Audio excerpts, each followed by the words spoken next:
नाज़रीन अस्सलाम वालेकुम।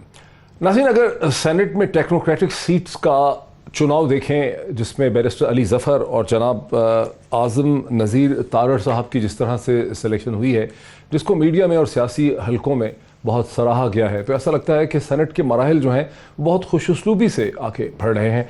ताहम सुप्रीम कोर्ट ऑफ पाकिस्तान में सुप्रीम कोर्ट की तरफ से इलेक्शन कमीशन ऑफ पाकिस्तान की ग्रिलिंग भी जारी है, जहां इलेक्शन कमीशन ऑफ पाकिस्तान से खासे मुश्किल और तीखे सवालात पूछे गए। एक दिन पहले जब इलेक्शन कमीशन ऑफ पाकिस्तान से ये पूछा गया कि सूबों ने अपनी जिस विल का नेशनल असम्बली के इलेक्शंस में इजहार किया है, इलेक्शन कमीशन ऑफ पाकिस्तान कैसे ये इंश्योर करेगा कि वही विल वही प्रोपोर्शन सेनेट ऑफ पाकिस्तान में सामने आ सके, तो उसके जवाब में इलेक्शन कमीशन ऑफ पाकिस्तान ने सुप्रीम कोर्ट के सामने एक एफिडेविट ऑफ फेयरनेस रखा है और कहा है कि वो तमाम लोग जो सेनेट के इलेक्टोरल कॉलेज है उनसे ये एफिडेविट ऑफ फेयरनेस भरवाया जाएगा कि वो कोई गलत काम ना करें। अगर इलेक्शन कमीशन ऑफ पाकिस्तान इस किस्म की लीगल नाइसिटीज़ या कानूनी मुशगाफियों से अपने जवाबात दे रहा है, कहानी को आगे बढ़ा रहा है, तो दूसरी तरफ पाकिस्तान पीपल्स पार्टी के चेयरमैन जनाब बिलावल जरदारी भुट्टो साहब ने बहुत ही दिलचस्प बात की है।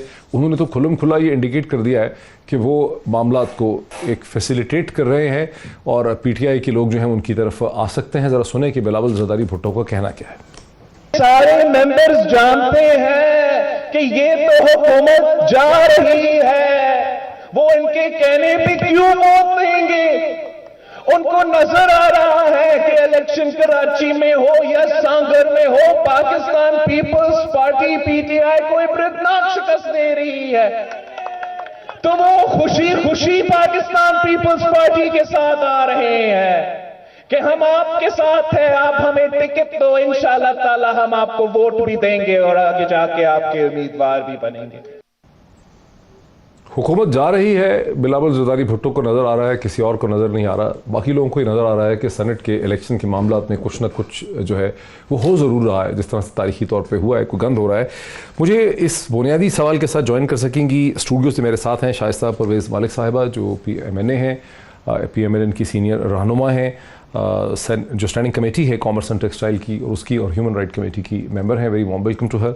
मुझे ज्वाइन कर सकेंगी वीडियो लिंक के जरिए शैला रज़ा साहिबा जो मिनिस्टर फॉर वुमेन डेवलपमेंट है, पाकिस्तान पीपल्स पार्टी की रहनुमा है, सिंध से मिनिस्टर फॉर वुमेन डेवलपमेंट हैं, इससे पहले डिप्टी स्पीकर रह चुकी हैं सिंध की प्रोविंशियल असम्बली की, सिंध की एक्टिंग गवर्नर भी रह चुकी हैं। Very warm welcome to her as well. और मुझे तहरीक इंसाफ की तरफ से हुमायूं अख्तर खान साहब वीडियो लिंक के जरिए ज्वाइन करेंगे। हुमायूं अख्तर खान साहब पाकिस्तान के कॉमर्स एंड ट्रेड मिनिस्टर रह चुके हैं, कई दफ़ा पाकिस्तान के मेंबर नेशनल असम्बली रह चुके हैं, चेयरमैन बोर्ड ऑफ इन्वेस्टमेंट भी रह चुके हैं। अभी warm welcome to him as well. लेकिन शैला रज़ा साहिबा की तरफ चलता हूँ। शैला रज़ा साहिबा, आपने ये टुकड़ा सुना छोटा सा बिलावल जरदारी भुट्टो का। बिलावल जरदारी भुट्टो तो तकरीबन खुल्लम खुल्ला ही ये कह रहे हैं कि हम तहरीक इंसाफ के लोगों को तोड़ लेंगे। वो सिर्फ ये नहीं कह रहे कि हम पैसे दे के तोड़ेंगे, लेकिन कह तो रहे हैं कि हम तोड़ लेंगे। एक ऐसे मौके पे जब इस हवाले से ताबड़तोड़ डिस्कशन हो रही है मीडिया में, सियासी हलकों में, सड़कों पे, सुप्रीम कोर्ट में, क्या बिलावल जरदारी भुट्टो को ऐसी बात कहनी चाहिए? मैं समझती हूँ कि वो मैदान में खड़े हैं और जब ऐसे मौके पे हम देख रहे हैं कि ज़िमनी इलेक्शन भी हो रहे हैं और उनके रिजल्ट जो हैं वो बहुत ज़्यादा फेवरेबल हैं और मतलब पीटीआई जो 16,000 लेकर दूसरे नंबर पे थी वो अब तीसरे नंबर पे चली गई और ऐसी जगहें जहाँ से खासा उनको पसंद किया गया था, कुछ हल्के में एक दो जगहें ऐसी होती हैं वहाँ पे लोग निकले नहीं, उन्होंने दिया नहीं। और दूसरी तरफ पीपल्स पार्टी की खवातीन बहुत ज़्यादा तादाद में निकली और उन्होंने ये जज्बात थे कि वो वोट देने आई थी और कह रही थी हम इतने वोट डालेंगे कि नस्ल याद रखें, हमें घर चलाना मुश्किल हो गया है।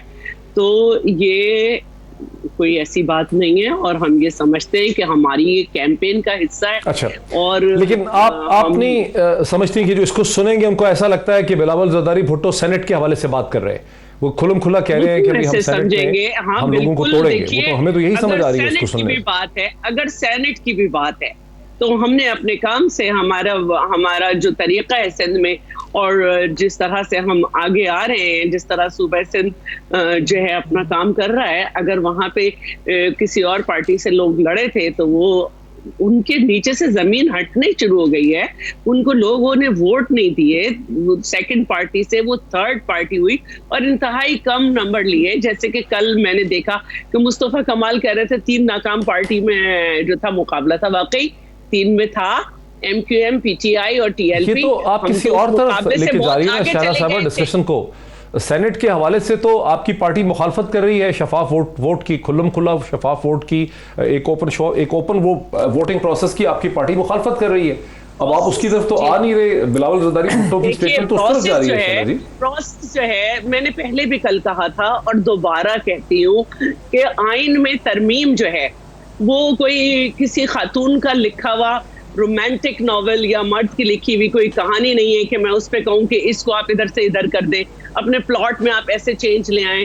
कोई, मैंने ये भी कहा था कि अल्लामा इकबाल के अशार नहीं कि कव्वाल जिस तरह भी गा ले। ये तरीक़ाकार है कि कॉन्स्टिट्यूशन में जो है आप कैसे तब्दीली करेंगे, लाइव डॉक्यूमेंट है, उसका तकाजा है कि तमाम पार्टीज से कमेटी बनाई जाए, जैसे 18वीं तरमीम की गई थी जिसमें अभी भी इमरान खान साहब को जो है वो बुराइयां नजर आती हैं।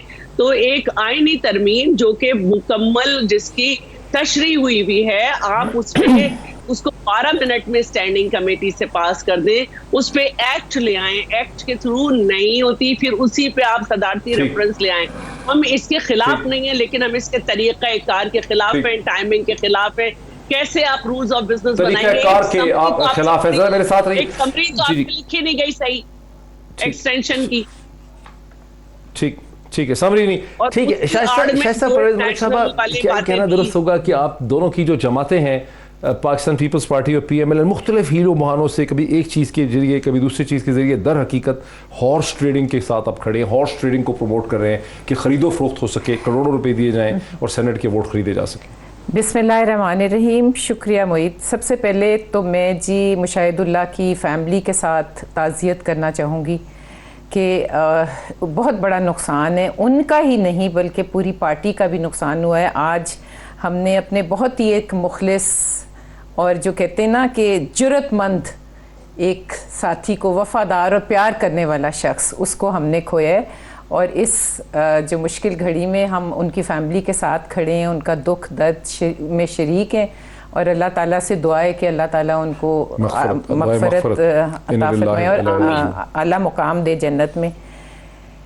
जी, now coming back to your problem, पहली बात तो मुझे ये बताएं मोईद कि सीक्रेट बैलेटिंग का सिर्फ क्या यही मतलब है कि पैसे का लेन देन होता है इसलिए सीक्रेट बैलेट, मतलब सीक्रेट बैलेटिंग में नहीं है तो ओपन कर दें। मेरी बात नहीं, बात सुने, वो हम कर दो या कर दें, जैसे अभी आपको उन्होंने एक्सप्लेन किया कि ये कर दो वाली बात नहीं है। कितनी एविडेंस आ चुकी, मेरी बात सुने, कितनी एविडेंस आ चुकी है मोईद, मेरी बात सुने, वीडियोस देखें। Then throw the constitution out, throw the constitution के पीछे छुपेंगे करप्शन को प्रमोट करने के लिए। फिर आप छुप रहे हैं कोर्ट्स के पीछे, आप छुप रहे हैं ऑर्डिनेंसेस के पीछे, आप कभी असेंबली में भागे फिर रहे हैं। देखें, उसका फोरम था कि आप टाइम से इसको असेंबली में ले आते और आप इसको थ्रेड बेस्ड डिस्कशंस करते। देखें, both the parties have signed in the charter of democracy.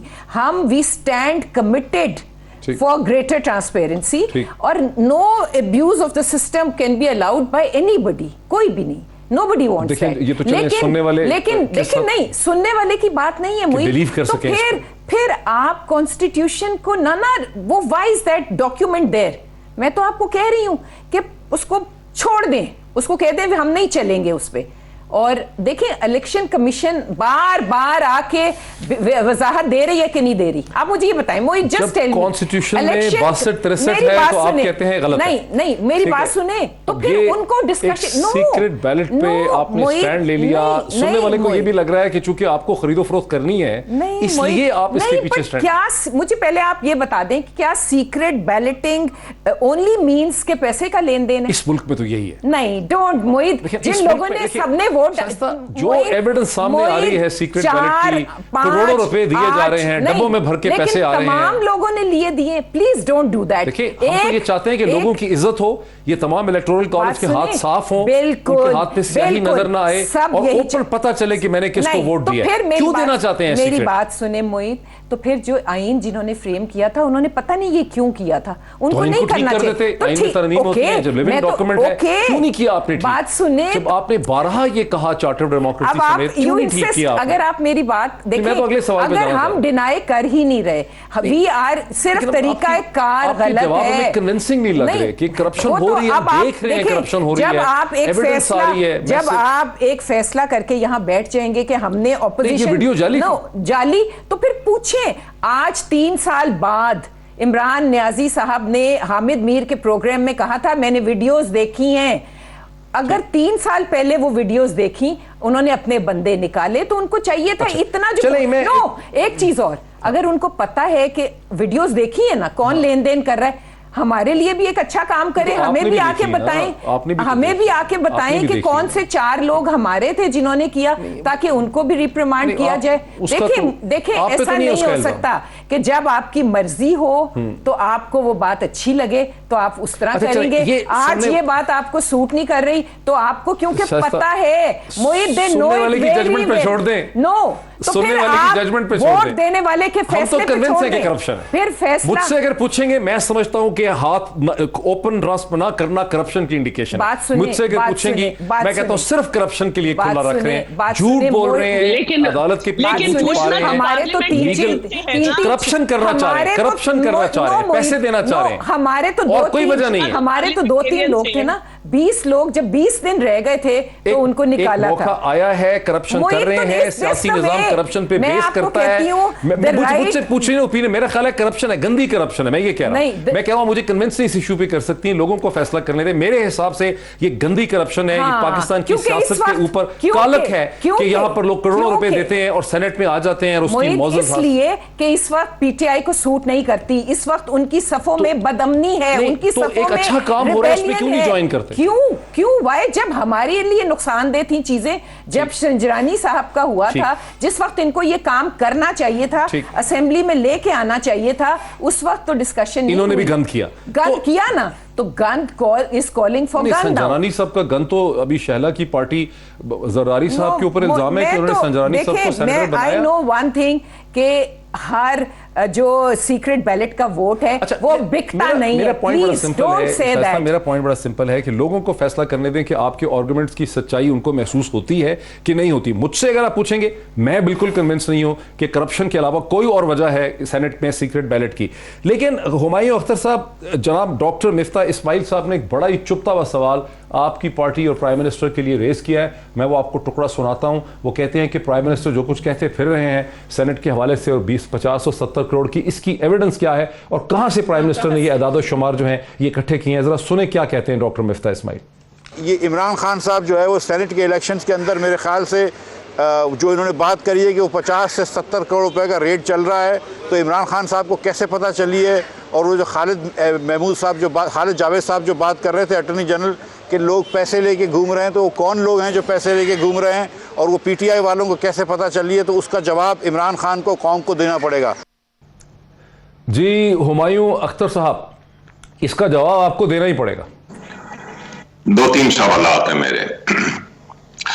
अव्वल तो आइन में लिखा है कि secret ballot speaker, deputy speaker national और प्रोविंशियल असेंबलीज में और chairman senate, deputy chairman senate में सीक्रेट बैलेट होगा।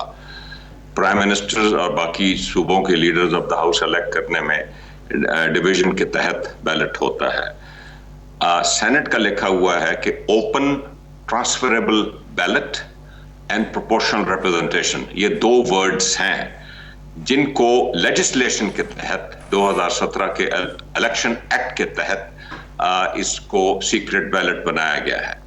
इसी तरह लोकल बॉडीज का आइन में नहीं लिखा था कि सीक्रेट बैलेट होगा।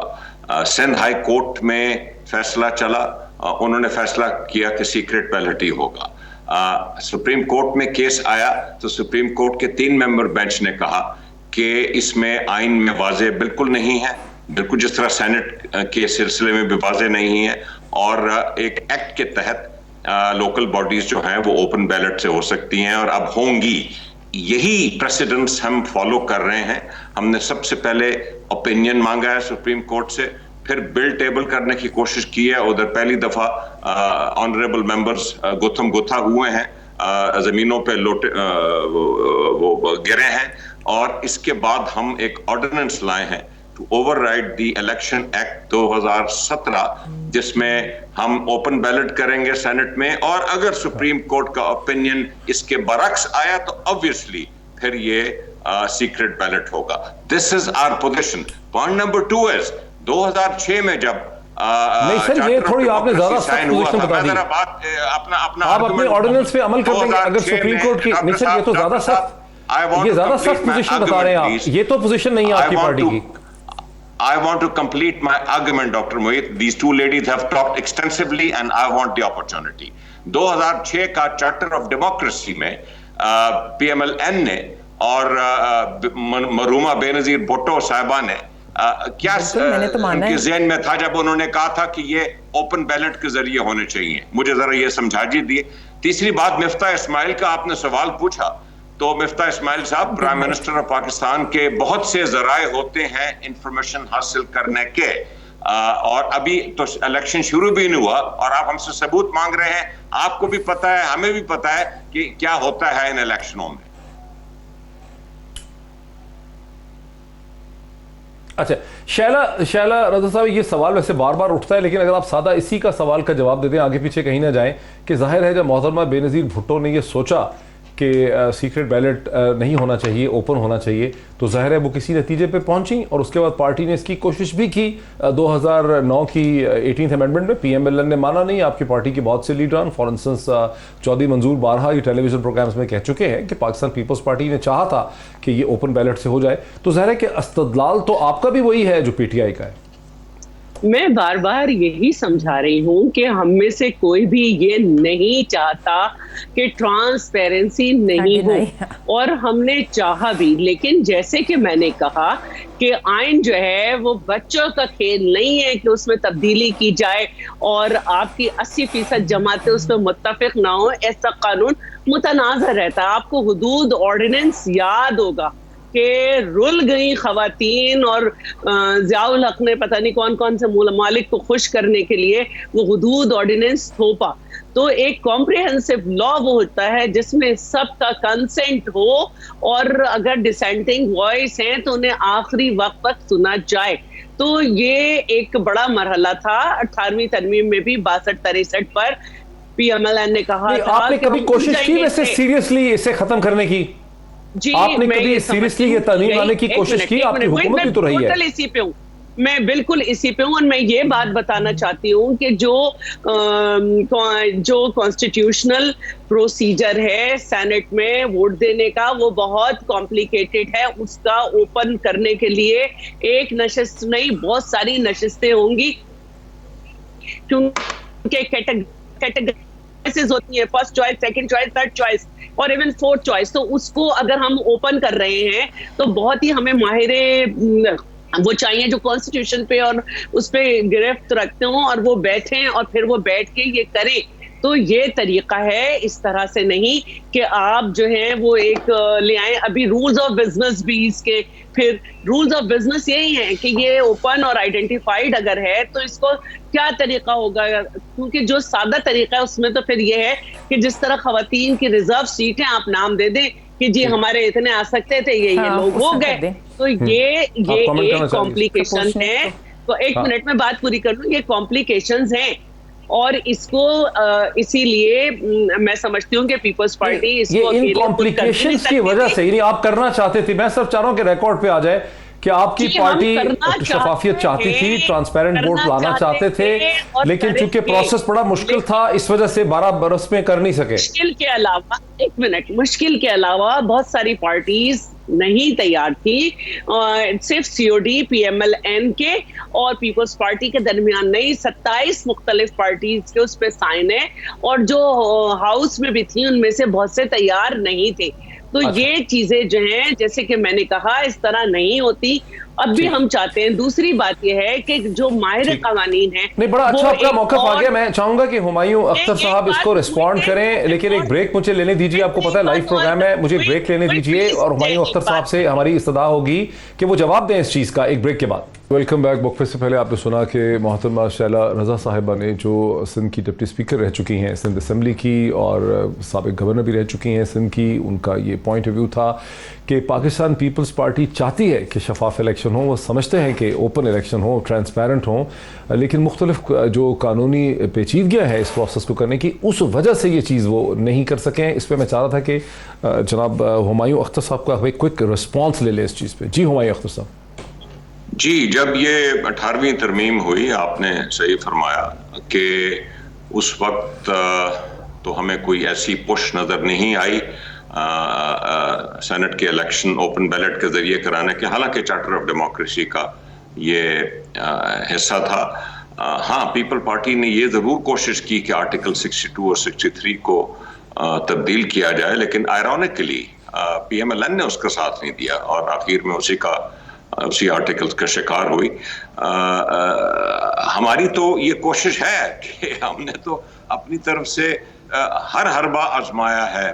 सुप्रीम कोर्ट का ओपिनियन इस वक्त मांगा हुआ है, बिल टेबल किया है अमेंडमेंट का फ्लोर ऑफ द हाउस पे।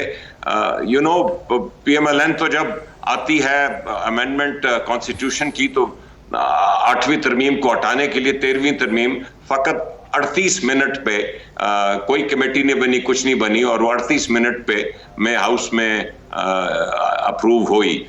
सो हमने तो काफी अरसे पहले ये बिल टेबल किया था, आपने कार्रवाई नहीं चलने दी आगे और गुथम गुथा हो गए फ्लोर ऑफ द हाउस में।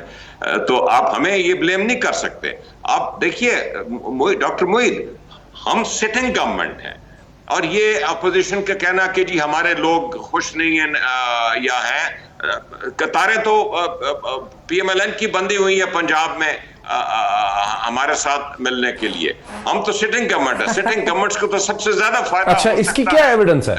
सीक्रेट बैलेट करके, सीक्रेट बैलेट करके, लेकिन इसकी एविडेंस कोई है? हम फिर आप जो कह रहे हैं इसका कोई शवाहिद है कि आइए हमारे साथ बैठे और ये निजाम चेंज करें गंदगी का? मैं एक बात करूं। बट हुमायूं अख्तर साहब, ये तो 2.5 बरस से हम सुन रहे हैं कि PMLN के लोग छोड़ देंगे, लेकिन हमने कोई PMLN को टूटते देखा नहीं है, मतलब अब तक पंजाब के अंदर हमें कोई एविडेंस ऐसी नजर तो नहीं आई। आप किस बुनियाद पे ये कह रहे हैं?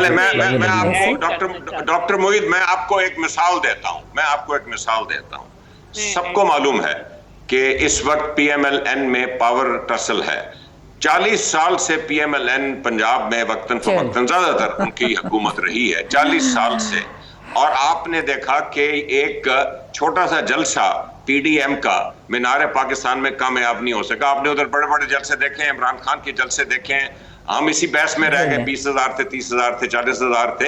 इसकी वजह यह है कि PMLN के अंदर जो सबसे बड़ी दरार है वो एक धड़ा है, एक शहबाज शरीफ साहब का और एक मरियम नवाज साहिबा का, और इस धड़े की वजह से आई थिंक ये PDM की मूवमेंट जो नाकाम हुई है उसकी सबसे बड़ी वजह, एक तो आवाम में उनकी कोई ट्रैक्शन नहीं थी, एक PMLN अंदर से इस वक्त बहुत बड़ी दरार है। अच्छा,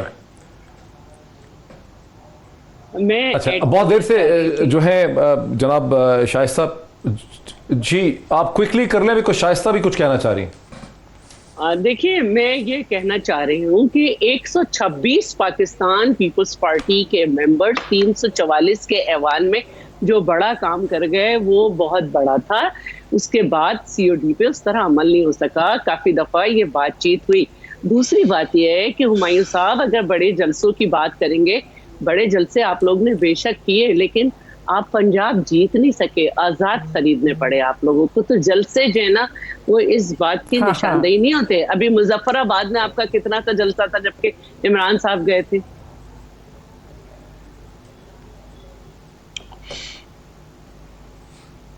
ये सवाल पूछा आपने जी, ये भी पूछा, हुमायूं अख्तर साहब से और मैंने ये सवाल है पूछा है, और ये भी पूछा है मैंने कि जो खुर्रम लगारी और ये सब जो थे, जो नाराज थे कि हमारे हल्के में कुछ नहीं हुआ और हम क्या मुंह दिखाएंगे, ऐसी क्या यकीन दहानी कराई कि उनका हल्का बिल्कुल खुश हो जाएगा। आप बहुत देर से चीजें अवाम पे छोड़ रहे थे, तो क्या अवाम पे ये छोड़ा जाए कि ये जो एकदम से मान गए, तो क्या ये 50 करोड़ डेवलपमेंट के 70 करोड़ हो गए क्या?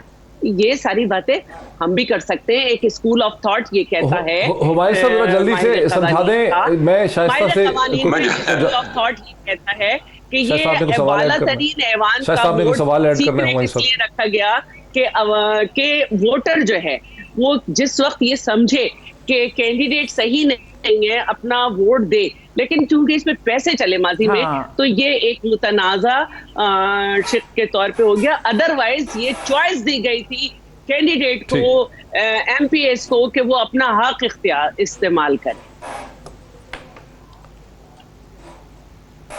हुमायूं साहब इसका जल्दी से जवाब देते हैं, शाइस्ता बहुत पेशेंस मैं जल्दी से ये जवाब दूंगा। मुझे 32 साल तो मुझे डॉक्टर मोहित सियासत में हो गए, मैं पढ़ाई के फौरन बाद शामिल हो गया था, लेकिन मुझे ये बताइए कि मेरी जब भी बजट टाइम आता है या सेनेट का इलेक्शन होता है, वो एक मौका होता है कि एमपीएस एमएनएस लीडर से मिलते हैं, गिले शिकवे करते हैं, मैंने हर पार्टी में देखा है। और मुझे ये बताइए कि वो कौन सी हुकूमत थी, पीपल पार्टी की या पीएमएलएन की, जिसने एमएनएस एमपीएस को डेवलपमेंट फंड्स नहीं दिए? मुझे जरा को बता दे, जो आप हमें एक अनोखी चीज कह रहे हैं कि हमने हमारे डेवलपमेंट नहीं, लेकिन हमने ये भी नहीं कहा कि रिश्वत होती है। यूसुफ रजा गिलानी साहब ने हमारे किसी को डेवलपमेंट फंड्स दिए थे जब वो वजीर आजम थे? यूसुफ रजा गिलानी साहब ने ऑन रिकॉर्ड, मैं कह रहा हूँ, यूसुफ रजा गिलानी ने बेतहाशा फंड्स दिए अपने एमएनएस को। जब शाइस्ता कह रही है कि बहुत आपने बोल लिया, बहुत हो गया, बहुत बोल लिया जी शाइस्ता। देखिए पहले तो मैं एक बात कहना, दूसरे टेन्योर फंड नहीं दिए, कुछ कहने दीजिए। वो बहुत देर से बड़ी पेशेंस से आप दोनों की जो बामी गुफ्तगू है उसे शाइस्ता बहुत देर से देखिए, मैं कह रही हूँ, मेरे भाई ने अभी कहा कि नो पार्टी कैन डिनाई कि क्या हो रहा है और एवरीबडी नोज। देखिए वी ऑल नो, लेकिन शायद मैं इन्हें बताना चाहूँ कि इन्हें पता है कि आज फिर एटीएम साहब की सर्विसेज ले ली गई हैं। वो क्यों ली गई हैं? रिक्वेस्ट की गई है कि आएं और हेल्प करें, तो उनकी मदद क्यों मांग ली? हफीज शेख साहब ने जाके उनसे मदद मांगी है, दोस्त है? तो जी बिल्कुल, उनकी दोस्ती पंजाब में भी बहुत काम आई थी। लेकर कौन आया? मेरी बात सुने, उनकी दोस्ती पंजाब में भी बहुत काम आई थी, जब वो अपने हेलीकॉप्टर में भर के मेंबर्स को ला रहे थे, इधर से ला रहे थे, उधर से ला रहे थे। नहीं तो मतलब न्याजी साहब खुद नहीं मानेंगे, लेकिन उनको उनकी मदद चाहिए इस वक्त। देखिए उन्होंने सर तोड़ कोशिश कर ली कि मैं ओपन करा लूं, जो डिसेंडिंग नोट्स हैं आपने वो केपीके से भी सुन लिए, बलोचिस्तान से भी सुन लिए, सिंध से भी सुन लिए। 2.5 साल वहां पे भी कुछ मेंबर्स के खिलाफ उनकी आवाज आई थी, और 2.5 साल उन्होंने जिनको वो कहते थे ना पंजाब के डाकू, उनकी तरफ उन्होंने मुड़ के नहीं देखा था। लेकिन अब जरूर बीमारी में भी नहीं पूछा। जब जर्मनी शुजात साहब थे, इन्होंने फोन करके भी नहीं हाल पूछा। I know it's a fact, लेकिन अब मिलने गए क्योंकि उनको नजर आ रहा था। अब वो भागे दौड़े फिर रहे हैं। मैं आपको बता रही हूं, कभी उसके पास मिलते हैं, कभी उसके पास डायरेक्टली सिंध में मेंबर्स को एड्रेस कर रहे हैं, कभी कुछ कर रहे हैं। देखें मैं बार बार आपको कह रही हूं कि ये वो लोग हैं, जब पीआईए पे, मैं छोटी जल्दी से मिसालें दूं कि पीआईए को जब हम प्राइवेटाइज करना चाह रहे थे, तो इनके मेंबर्स खड़े हो के क्या क्या करते थे। मैं उस कमेटी में थी जिसमें आके वो दुनिया हम चला लेंगे, उन्होंने तो ग्राउंड कर दिया पूरी पीआईए को ही। हम तो जो अब तो ना, वो मैं कहती हूँ किसी काबिल ही नहीं रह गई। स्टील मिल्स, जो पाकिस्तान स्टील मिल्स हैं, आपने देखा है वो गले में असद उमर साहब का डाल के हम खड़े हैं मजदूरों के साथ। ये वो पार्टी है जब इनके ऊपर आती है ना, जब और लोग दें डेवलपमेंट फंड्स तो वो रिश्वत है, ये दें तो वो डेवलपमेंट है। तो मेरी बात सुने, से ये सवालात उठ रहे हैं। मुझे एक ब्रेक लेने दीजिए, ब्रेक के बाद हम आएंगे हुमायूं अख्तर साहब की तरफ, चूंकि हुमायूं अख्तर साहब पाकिस्तान के कॉमर्स मिनिस्टर रह चुके हैं, वैसे भी एक बिजनेस के घराने से उनका ताल्लुक है। हम उनसे समझेंगे कि हुकूमत की इकनॉमिक परफॉर्मेंस जो है उस पर जो सवाल उठ रहे हैं उसका क्या जवाब है आफ्टर द ब्रेक। नाज़रीन वेलकम बैक। नाज़रीन थोड़ा सा हुकूमत की इकनॉमिक परफॉर्मेंस की तरफ जाएं, जहां हुकूमत एक दफ़ा फिर इंटरनेशनल मॉनेटरी फंड IMF के प्रोग्राम को रीस्टार्ट करने की तरफ जा रही है। मुल्क के अंग्रेज़ी के बड़े अखबार डॉन ने अपने इदारिया में ये लिखा है कि हुकूमत के मिनिस्टर्स और प्राइम मिनिस्टर मसलसल के कह रहे हैं कि उसकी हुकूमत की इकनॉमिक परफॉर्मेंस जो है वो बहुत अच्छी रही है। अगर इकनॉमिक परफॉर्मेंस अच्छी है तो फिर हुकूमत IMF के प्रोग्राम में दोबारा क्यों जा रही है? बिकॉज IMF के प्रोग्राम में तो वो हुकूमतें वो रियासतें जाती हैं जो इकनॉमिकली एक ICU इंटेंसिव केयर यूनिट के अंदर होती हैं, क्योंकि IMF में जब जाएंगे तो उसका एक ब्रंट होगा।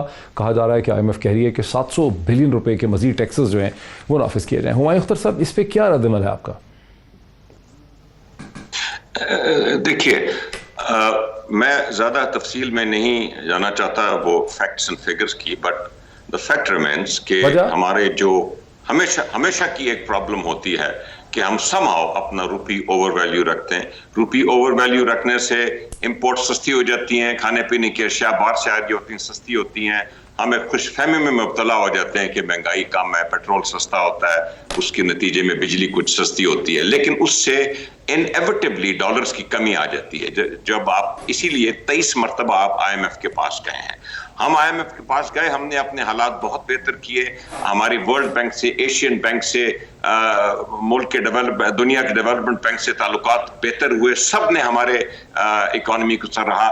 इतने में कोविड आ टपका। कोविड जिस तरीके से इमरान खान साहब ने हैंडल किया है, जो लाइव्स एंड लाइवलीहुड्स का एक बैलेंस रखा है और जो गरीब आदमी को तहफ़्फ़ुज़ फराहम किया है, एहसास प्रोग्राम डबल करके 1.5 करोड़ खानदानों में 180 बिलियन रुपए पहुंचा के और इंडस्ट्री को अलाइव रखा है। दुनिया की ये बेहतरीन मिसाल दी जाती है पाकिस्तान ने कैसे हैंडल किया। IMF का प्रोग्राम, डॉक्टर मोहित आप तो समझते हैं ये चीजें, IMF का प्रोग्राम नया नहीं है। ये जो EFF एक्सटेंडेड फंड फैसिलिटी थी जो सस्पेंड हो गई थी कोविड के आने के नतीजे में, और हमने एक जाके इमरजेंसी फंडिंग 1.4 बिलियन के लिए थी, वो EFF सस्पेंडेड दोबारा चल रही है। हमें ये चाहिए होती है कि हम अपनी जो रिलेशनशिप्स हैं वर्ल्ड बैंक और डेवलपमेंट इंस्टीट्यूशन के साथ वो बरकरार रखें, और जो अभी हम सकूक और यूरो बॉन्ड्स लेने जा रहे हैं, हमें ये IMF से रिलेशनशिप चाहिए होती है। आपका इस्तदलाल ये है, आपका जवाब ये है कि अखबार ने जो सवाल रेज किया है ये लाइल्मी पे मबनी है। दर हकीकत ये वही एक्सटेंडेड फंड फैसिलिटी है, IMF का 3 साल का प्रोग्राम है जिसमें पाकिस्तान पहले था और पेंडेमिक में ये डिसकंटिन्यू हो गया था और वो दोबारा से शुरू हो रहा है। लेकिन मुझे सर ये बता दीजिए हमारे व्यूअर्स के लिए कि क्या अगर हुकूमत चाहे, अगर इकोनॉमिक परफॉर्मेंस है, अगर इकोनॉमिक सूरत हाल बेहतर है, क्या हुकूमत चाहे तो हुकूमत इसमें जाने से गुरेज कर सकती है? बिकॉज आप जाएंगे तो मजीद टैक्सेस रेज करेंगे और आवाम की चीखें मजीद निकलेंगी, या ये जाना आपके ऊपर लाजिम है? नहीं, देखिए, ये प्रोग्राम या तो हम इसको डिसकंटिन्यू कर दें। लोग कोविड के बाद IMF से मदद ले रहे हैं। हम ये कैसे कह सकते हैं कि हमारा जो प्रोग्राम EFF का जो सस्पेंड हुआ था, जो अभी 6 बिलियन का प्रोग्राम है, जो अब कंटिन्यू करना है कोविड के होते हुए, और हमने जब अपनी इकोनॉमी को बैक ऑन ट्रैक और हाई ग्रोथ पे लाना है, तो हमारे लिए ये जरूरी है। ये तो कहना कबल अज़ वक्त है कि हम कितने नए टैक्सेस लगाएंगे और कितने नहीं लगाएंगे, लेकिन ये आपके सामने है कि लार्ज स्केल मैन्युफैक्चरिंग में जो भरपूर ग्रोथ का इजाफा हुआ है, जो इन्फ्लेशन जो है जनवरी 2021 में उस सतह पे है जो जुलाई 2018 पे थी। इन्फ्लेशन नीचे आ रही है, मैन्युफैक्चरिंग ग्रोथ ऊपर बढ़ रही है, FPR के रेवेन्यूज ऊपर जा रहे हैं, रेमिटेंसेस बहुत बेहतर है और एक्सपोर्ट्स में बेहतरी देखने में आ रही है। ये तो आप तस्लीम करेंगे। अच्छा, जरा रोके मेरे साथ इसी चीज़ में। शायद से इस पे आपका क्या रहता है? मतलब वो कह रहे हैं कि IMF का ये वही प्रोग्राम है। आप भी कह रही थी ब्रेक में कि भी इस पे इदारिया लिखा है, डॉन ने, हमने वो सवाल भी पूछा, लेकिन वो जवाब में कह रहे हैं कि डॉन ने इसको अंडरस्टैंड नहीं किया ठीक तरह से। बुनियादी तौर पर ये वही जो कि सस्पेंड हुआ था पेंडेमिक की वजह से, और सारी दुनिया नहीं, आप डॉन से डरते हैं वो ठीक है, लेकिन मैं कह सकता हूं कि आपने, लेकिन मैं आपको कह रही हूँ कि अप्रैल में सस्पेंड हुआ था, डिसकंटिन्यू हुआ था। तो मुझे आप ये बताएं कि अगर if things were so good, मतलब मेरे भाई ने एक के बाद एक तमाम चीजें गिनवा दी हैं कि ये भी अच्छा, ये भी अच्छा, मेरे तो हिसाब से बाहर निकलूंगी तो शायद दूध शहद की नहरें बह रही होंगी और हर शख्स खुशहाल और खुश होगा और रोजगार मिल रहा होगा और यहाँ से महंगाई खत्म हुई होगी। देखें, पॉइंट इज कि अभी आपको पता है आप इस प्रोग्राम में जाते हैं तो आपको मजीद टैक्सेस लगेंगे, मजीद। अभी पेट्रोल, आप बिजली वो कह रहे हैं कि ये वही बढ़ा प्रोग्राम चुके हैं। देखिए बिजली और ये बढ़ी, आपको मोहित पता है कि इनकी नाअहली, सही टाइम पे एलएनजी ना मंगाने की वजह से जो एलएनजी के प्लांट्स थे वो बंद पड़े हैं। फ्यूल पे जो उस पे चलते हैं वो महंगे वाले प्लांट्स चल रहे हैं, जो बिजली का इनको बार बार अच्छा, बिजली वालों को इन्होंने आईपीपी से सारे मुआहदे ठीक हो गए, पैसे दे रहे हैं ना, उनको काफी दे दिए, कुछ दे रहे हैं, उसके बावजूद भी वो आईपीपीज इनके काबू नहीं आ रही। हर 2 महीने बाद बिजली बढ़ रही है। तो मुझे ये बताएं कि हम दे भी रहे हैं, हम कर्ज भी उतार रहे हैं, फिर भी हमारे कर्ज बढ़ रहे हैं, हम बिजली वालों को भी आईपीपी को भी दे रहे हैं, वो भी जब हम आईपीपी की बात करते हैं, कैपेसिटी पेमेंट की बात करते हैं, गलत मायदों की बात करते हैं, तो आपकी हुकूमत जहन में आ जाती है कि ये इंडिपेंडेंट पावर प्रोड्यूसर्स के साथ जो महंगे तरीन मायदे किए, इसकी बुनियाद आपकी हुकूमत ने डाली थी कैपेसिटी पेमेंट की। अब आप देख रहे हैं कि उसको आने वाली हुकूमतें ठीक करने की कोशिश कर रही हैं। ये हुकूमत बहुत कोशिश कर रही है कि आईपीपी के जो है मायदे एग्रीमेंट्स उनको ठीक किया जाए, लेकिन वो खराबियां ठीक नहीं हो पा रही। अच्छा, जब ये मायदे हुए थे उस वक्त इंटरनेशनली पेट्रोल की क्या प्राइसेस थी और उसके बाद क्या रही? जब मेरी गवर्नमेंट, पाकिस्तान पीपल्स पार्टी की गवर्नमेंट थी मोहतरमा की शहादत के बाद, तो हाईएस्ट लेवल पर जो थी पेट्रोल प्राइसेस थी, उसके बाद से तो मुसलसल डिक्रीज डाउन हुई हैं। तो वो यूनिट जो ₹1.80 का था, हम 4 साल में 4 रुपए तक ले गए थे, 3 दफा MQM बाहर निकल गई थी। अब आप इंटरनेशनली जो पेट्रोल के प्राइसेस हैं वो चेक करें, इस वक्त मुल्क में उसका कितना टैक्स लिया जा रहा है। असद उमर इसको कैलकुलेट बेहतर कर सकते हैं क्योंकि माजी में वो ये करते रहे हैं। और क्या कीमत है बिजली की। और दूसरी बात जो है, मेरे भाई हुमायूं साहब, मेरा बड़ा एहतराम है उनके लिए। देखिए कोरोना जो है हमारे मुल्क में मार्च के एंड में आया, लेकिन मार्च का शुरू का अखबार आप देखें 3.75 जो है वो एक्सपोर्ट थी और GDP 1.9 हो चुकी थी। और इस तरह से मजीद जो हम बात कर रहे हैं वो ठीक है कि पाकिस्तान में कोरोना के वार हमने इस तरह से नहीं देखे जो हमने दूसरे ममालिक में देखे। दुनिया से हमारा भी कुछ ना कुछ तो राब्ता है। ठीक है, हमारी 18 सर्दियां जो हैं वो UK में नहीं गुजरी या बाहर ममालिक में, लेकिन जो वार वहां पे हैं वो हमारे नहीं है। तो हमें ये देखना पड़ रहा है कि ये कैसा इकोनॉमिकल जो है सिचुएशन बेहतर हुई है जो रिफ्लेक्ट अवाम के हाल पे नहीं हो रही। उनको रोजगार नहीं मिल रहा, उनके टैक्सेस इतने बढ़ गए हैं, तो और हमारे इदारे बंद हो रहे हैं जहां से हमारे अवाम जो है उनके पेट भरते थे। तो मैं इससे अभी भी यही कहूंगी कि रेमिटेंस जो है वो हमारे दौर में हवाला हुंडी बंद हुआ था, खानानी एंड कालिया का केस सामने आया था और उस वक्त से ये बढ़ना शुरू हुआ था। इस वक्त आपको इसलिए बढ़ावा लग रहा है, केस उन पे आया था लेकिन हवाला हुंडी बंद तो नहीं हुआ। डॉलर की कीमत आप कहां ले गए? बंद तो नहीं हुआ था, लेकिन केस आपने जरूर कर दिया था। लोग जो है बिजली पकड़ा गया था और जब से रेमिटेंस केस अदालत में चले, हुकूमत का काम होता है उनको आइडेंटिफाई करके कोर्ट तक ले जाना। तो उस दिन से ये रेमिटेंसेस बढ़े। इस वक्त ये रेमिटेंसेस इसलिए आपको ज्यादा लग रहे हैं कि आप डॉलर पाकिस्तानी रुपये की वैल्यू देखें कि कहाँ पे है। तो जो खान साहब को जिस तरह समझा देता है वो बोल देते हैं। हुमायूं अख्तर साहब, जरा हुमायूं अख्तर साहब को आने दीजिए, ज़रा हुमायूं अख्तर साहब को। हुमायूं अख्तर साहब, डॉक्टर मिफ्ता इस्माइल चूँकि इकनॉमिक पॉलिसी के हवाले से वही यलगार करते हैं, 2 दिन पहले उन्होंने अपना एक प्राइवेट वीडियो लॉग किया, उसे उन्होंने व्हाट्सएप के ऊपर और सोशल मीडिया पे उन्होंने शेयर किया। 6 मिनट का वो वीलॉग है, उसमें से सिर्फ 30 सेकंड मैं आपको सुनाता हूँ, जिसमें उन्होंने ये सवाल रेज किया है कि प्राइम मिनिस्टर जो है वो मसलसल कह रहे हैं, आज भी प्राइम मिनिस्टर ने कहा है, वो भी मैं आपको सुनाता हूँ। प्राइम मिनिस्टर मसलसल कह रहे हैं कि हमने कर्जे जो हैं उतारे हैं, लेकिन मिफ्ता इस्माइल ये कह रहे हैं कि इस हुकूमत ने, तहरीक इंसाफ की हुकूमत ने कर्जे बढ़ाए तो ज़रूर हैं, लेकिन पिछले कर्जे कोई उतारे नहीं है, धेले का कर्जा नहीं उतारा। जरा छोटा सा टुकड़ा देखते हैं कि क्या कहा डॉक्टर मिफ्ता इस्माइल।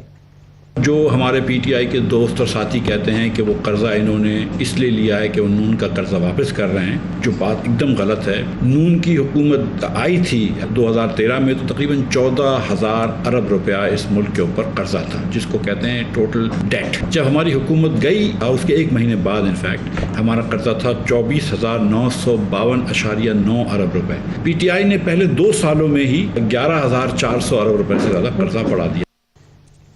और नाज़रीन, शायद एक बार फिर आज वज़ीर आज़म पाकिस्तान जनाब इमरान खान साहब ने फिर ये बात कही है कि हमने 20 बिलियन रुपए का कर्जा उतारा है, वो भी सुन लें। हमने रिकॉर्ड पाकिस्तान के कर्जे वापस किए हैं। कभी भी पाकिस्तान की तारीख में किसी गवर्नमेंट ने इतने ज़्यादा कर्जे वापस नहीं किए। हुमायूं अख्तर साहब, आप कॉमर्स मिनिस्टर रह चुके हैं, आपको हमारी मदद कर सकते हैं इस कंफ्यूजन को समझने में कि आपकी हुकूमत ने कर्जे उतारे हैं या सिर्फ बढ़ाएं? डॉक्टर मोईद, आप भी you started as a custom officer. मेरी गुजारिश ये है कि जब आप 30,000 बिलियन का ओवरऑल डेट एंड लायबिलिटी, जिसमें से $95 बिलियन फॉरेन डेट हो, तो आपका क्या ख्याल है कि वो डेट कौन उतारेगा? वो उसकी इंटरेस्ट पेमेंट्स और प्रिंसिपल पेमेंट्स कहां से होंगी? अगर आप रुपी को ग्रोसली ओवर वैल्यू रखें, जो कि 2016 में रियल इफेक्टिव एक्सचेंज रेट 125 था, मतलब रुपी 25% महंगा था, और 2018 में प्रोबेबली 40% महंगा था, और IMF की कंडीशन होती है कि रुपी को सही वैल्यू पे लाओ।